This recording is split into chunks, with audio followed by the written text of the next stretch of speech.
if he doesn't get the message with, giving up 46% of the vote in the primary, and then Chip potentially getting in this race and really affecting the general, I don't know how he'd get the message. So, is incumbent Republican Congressman Lee Terry getting the message? Is there a message? It's just one of the issues we'll touch on in this edition of KETV Newswatch 7's Chronicle. And good morning, I'm Rob McCartney. And I'm Brandy Peterson. This is a special Commitment 2014 edition of KETV Newswatch 7's Chronicle. Today and next Sunday, we're focusing on Nebraska's 2nd Congressional District. And we invited both Republican incumbent Lee Terry and his Democratic challenger, Brad Ashford, to spend an hour each with us discussing the topics that matter most to them and to you.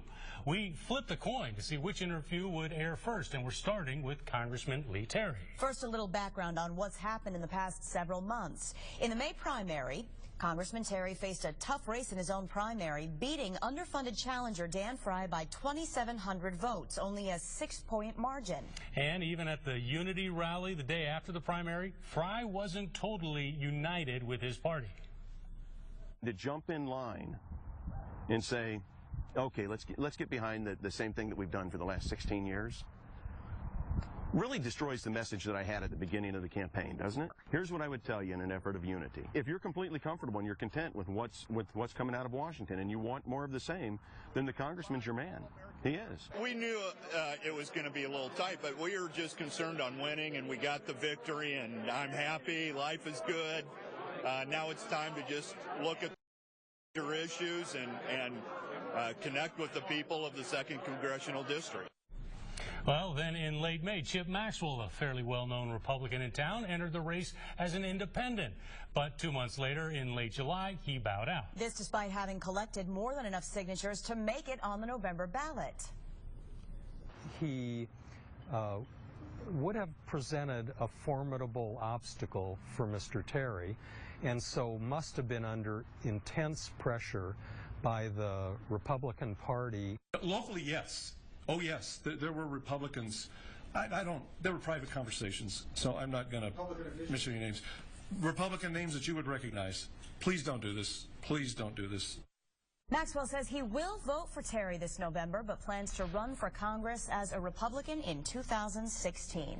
Well, that announcement clears the way for the matchup we now have between Terry and Ashford. But consider this question. Why would anyone want to run for Congress? The latest Gallup poll finds 55% of Americans strongly disapprove of the way Congress is doing its job. So Gallup followed up asking, do most members of Congress deserve to be reelected? And look at how low that number is right now. 19% of Americans think their representatives should be reelected. Well, Congressman Lee Terry joins us now live to answer many of these questions. Congressman, welcome. Thank you. All right, you've served the 2nd District now for 16 years. We're going on that. It's a long time to represent one area. So what do you say to the people who say there needs to be new blood? Well, I'd say several things, and I'd start with that the system in Congress is one based on seniority and ability. So 16 years allows me to be in a position to be a full committee chairman within the next few terms, but right now I'm a subcommittee chair, and in my committee, when it's the A+ committee, the #1 committee in Congress, it takes years to get to that position. What does that allow me to do? I'm in position now where I'm the one in the room negotiating the bills. I'm the one writing the bills. When I walk into the leadership meetings, my voice is heard, and so you finally get to that point. So when you're the seasoned member of Congress. And then also my accomplishments. So in this year I've gotten a couple of, well, I think 3 bills through the House of Representatives. 1 or 2 of them actually signed into law, poison control, and another one that will be signed into law when we get back on allowing direct foreign investment. Hopefully it's poised to get through the Senate. Let's hope that they finally get something done. But also then when you look at not only the bills that I've done, but the efforts in energy and in the economy, you look at what I've done for our veterans. Now, lay this out. I led the charge on a new cemetery. That's under construction right now. They're moving dirt off of Highway 50 in Sarpy County. That's an effort I led. Got a homeless shelter for veterans built when the VA wasn't interested in doing it. I led the charge to get a new VA inpatient hospital And all of these are because of my efforts and the seniority and abilities that I'm working on. Yeah, but some people would say, they look back and they say, in '98, you signed a pledge that said, hey, I'll run 3 terms and that's it.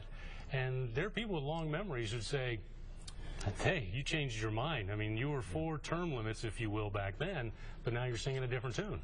Well, and I made that very clear. One of my goals and principles of life is just to be straight up and honest with people. And when I got to Congress, newly elected, wet behind the ears, not knowing where the restrooms were, and sit down with the majority leader and the speaker in different meetings and told that you aren't going to get a good committee and they're going to ignore you because you've said you're only going to be there 6 years. So from the first day I stepped into the Capitol, I was a lame duck, irrelevant congressman at that time. So I knew I had to do that, and I was the one that brought that out and said I have to break that pledge because I can't effectively represent this district with that hanging over me. So I'm the one that brought that out. I'm the one that stood up and said I made a mistake in signing that pledge, and now I'm in a senior position where I can be a lot more effective. So as a senior leader, with these accomplishments, why the discontent in your own party, you think, from Dan Fry, from Chip Maxwell? Well, people are frustrated with Congress in general, Brandy, and so am I. If I got the Gallup poll, I would say I strongly disagree with the job Congress is doing right now. And people are, especially in the Republican Party, are very frustrated that we're not getting the budget under control. We haven't been able to reduce spending at the level that we want. And a lot of that's because we've got a divided government. We pass bills in the House of Representatives, appropriation bills and budgets. Senate hasn't done any of that. And we make tough votes, but we can't get them to the president's desk. People want us to get things done, and it's just not getting done. So how are you different from your fellow congressmen and congresswomen who are part of the problem? How are you different? Well, take the 2 bills that will come up in my committee and subcommittee later this year, hopefully, or early next year. And that's a data security bill.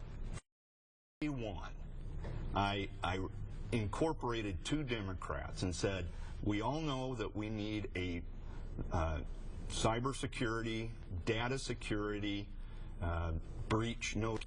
So let's work on it together at the very beginning. And that's the way I do with every bill, which is why my bills have a higher percentage of passing out of our committee, is because they're bipartisan by that time.